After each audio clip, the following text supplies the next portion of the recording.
Fair warning. This is gonna be weirder than usual.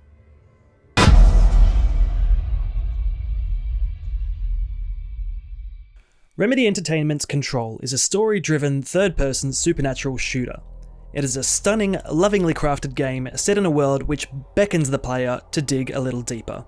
It is almost certainly going to leave you wanting more. Players will feel a sense of suspenseful dread as they traverse the often dark and winding halls of the Federal Bureau of Control, thanks to the eerie otherworldly soundscape.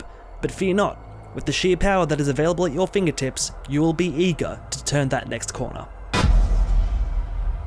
Control follows Jesse Faden, a for all intents and purposes normal woman, outside of her strange habit of talking to herself, who stumbles off the streets of New York and into the Federal Bureau of Control in search of her missing brother, Dylan. Shortly upon arriving at the Bureau, Jesse finds the director of the Bureau dead in his office, and upon picking up the director's gun, called the service weapon, which he was also murdered with, she is appointed the new director of the Bureau. Jesse quickly learns that not all is well inside the Bureau. Most of the employees inside the building have been corrupted by a mysterious force known as the Hiss. She finds a few survivors who brief her about what needs to be done to expel this force from the building, all while she continues her search for Dylan. Along the way, Jesse will run into a seemingly endless number of his corrupted enemies and interesting characters.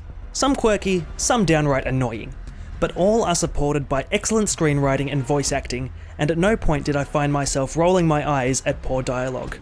After all, this is a Remedy game, who have a reputation for excellent storytelling and world building, and they certainly live up to that reputation here. Speaking of world building, the mainline story will pose many questions that need answering. This encouraged me to check every nook and cranny for potential answers to these questions, should they be internal Bureau memos or audio-visual recordings. Unlike lore notes in other games that simply seem tacked on for the sake of doing so, Control's lore runs deep and deliberate. It is entertaining, and it may even occasionally make you chuckle with absurdity about some of the anecdotes regarding the game's various objects of power and altered items. While players won't lose much of what's going on without reading and watching these lore pieces, I highly encourage doing so, as it will enrich your experience with the game. Videos from Dr. Darling and audio messages from the recently deceased director spring to mind, which contain some brilliant writing and acting. There's also a nasty looking puppet show if you're looking to be kept awake at night. What the fuck was that? By the time Control finishes, many questions will be left unanswered. More than I would have liked personally. In the context of this review, I of course won't discuss them. I would imagine that many of these questions will be addressed in the planned future DLCs or potential sequels. While in show business the saying goes, always leave them wanting more, I felt a little shortchanged as far as the conclusion to the main game was concerned. To give the benefit of the doubt to Remedy, I'll say it feels a lot like they ran tightly up against production deadlines and were unable to deliver the complete experience that they intended, given the sheer amount of world building and evident careful detail taken with the first two acts of the game. However, you'd be forgiven for thinking on the other side of that coin that Remedy are looking to make a quick buck from their fanbase for locking a few more juicy story details behind a DLC paywall. With that said, for those looking for maximum value from this game, they may want to wait for a Game of the Year or complete edition of Control before picking it up. For now, there is a post-game free roam of the Bureau available to the player to clean up any missed side quests and collectibles. The usefulness of this post-game is circumstantial to the player, depending on whether they just sucked the main story or ventured off the beaten path in their initial playthrough. At the time of writing, there is no New Game Plus. What Control lacks in closure, it more than makes up in aesthetics. While Control is by no means a scary game, it succeeds in evoking a high level of dread and discomfort from the player. You will hear distant otherworldly chanting from his corrupted humans echoing through the halls. You'll see a blood-red glow in the distance and know that there's a big fight coming up. Upon entering a new area, the game will assault you with a thundering synth note and plaster your location across the entire screen. The blood-stained floors and the upturned rooms tell their own stories as to what happened there. That damn puppet show will make you so uneasy and almost feel like you're being watched. You will walk through a room you've been in before and notice things aren't quite how they were the first time you came in. The beauty in all these macabre supernatural elements of the game is rather than triggering your flight instinct, you become increasingly curious about what is happening to the Bureau and its inhabitants. There's a sense of careful accomplishment whenever you cleanse a room of the Hiss corruption and all the bricks in the wall shuffle into their original state. The game will constantly make you question whether you're doing the right thing, whether your allies are actually in your corner, and defy your expectations of what is supposed to happen next. In an artistic sense, Control combines its visuals, sound, and storytelling in an extremely effective way and creates a sense of immersion that few games have achieved this year. It alone, in my book, is worth the price of admission. Overall, the visual fidelity of Control is excellent. The standout eye candy is the particle effects you'll see when launching just about any object in a room, first to your fist, then towards your enemies. If you happen to be playing on PC with an RTX-enabled graphics card, the ray trace lighting and shadows are also superb. I have heard reports of significant frame dropping on the console version of the game when there's a lot going on screen, so be mindful of that if you're considering this game for your PlayStation or Xbox. Another side note for PC players, DirectX 12 is still far from perfect, and I did experience some unprecedented crashes throughout my time with the game.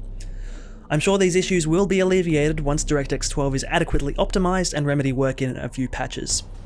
With that said, you can still play Control in DirectX 11, which ran as smooth as butter, but no ray tracing in that version. I chose to gamble and stuck with ray tracing. Character models for friendly NPCs could have used a little more work, as some of the Bureau employees going about their day look a bit silly. For the most part, facial animations are excellent and very close to lifelike, however, in a few characters I found my mind slipping into the uncanny valley with a few exaggerated mouth movements. Perhaps this is a nitpick, as this isn't a game-breaking issue. Jessie's primary method of doling out damage to her enemies is her service weapon, an object of power which can be customized to take on various forms, once you have the necessary resources to upgrade them. I found myself bouncing between the initial grip variant, which is best at medium to long range, the spin, which is the SMG variant at close to medium range, and my personal favourite, the pierce, which turns the service weapon into a charging railgun which decimates ordinary grunts and takes massive chunks out of bosses. There are other variants of the service weapon available as well, these were just my favourites. Given the fast-paced nature of combat in Control, it was slightly disappointing to have to pause the game and enter my menu to switch between service weapon variants, of which you can have 2 equipped at any given time. I felt that Remedy could have implemented a weapon wheel instead of the crouch function, which I found more or less useless. Along her journey, Jessie will discover other objects of power, which will allow her to throw nearby objects at enemies, take control of enemy units, bring up a shield to absorb projectiles, and more. With the vast array of tools at your disposal, Control gives you an excellent variety of ways to tackle the hordes of enemies that stand in your way. There is also a skill tree, as well as mods for Jessie and her service weapon, which are helpful ways to buff yourself up and complement the way you choose to play. For instance, I was fond of keeping my distance and picking my enemies off in a calculated manner, which in hindsight is maybe one of the less fun ways to play the game, given how much you can do with it. So I opted for increased headshot damage to my grip, sharper accuracy for my spin, and increased damage for aiming down sights with my pierce. Alongside the main story, which moves it along at a good pace and keeps you sucked in, there are also a healthy amount of side missions which you can do, a few of which are relatively uninspired fetch quests, but many of which are highly entertaining and can take unexpected turns, which I won't spoil for you. Just trust me when I say you're going to want to do the side missions. You always have the option of coming back to them after you beat the main game. Incomplete ending and visual quirks aside, Control is a well-made game with a deep universe to get pulled into, with set pieces that will go down in gaming history among the greatest. If you're looking for an extremely aesthetically pleasing game with super satisfying combat and a plot that will mess with your head on a Kojima level, you don't want to miss out on taking Control. I give Control an 8 out of 10.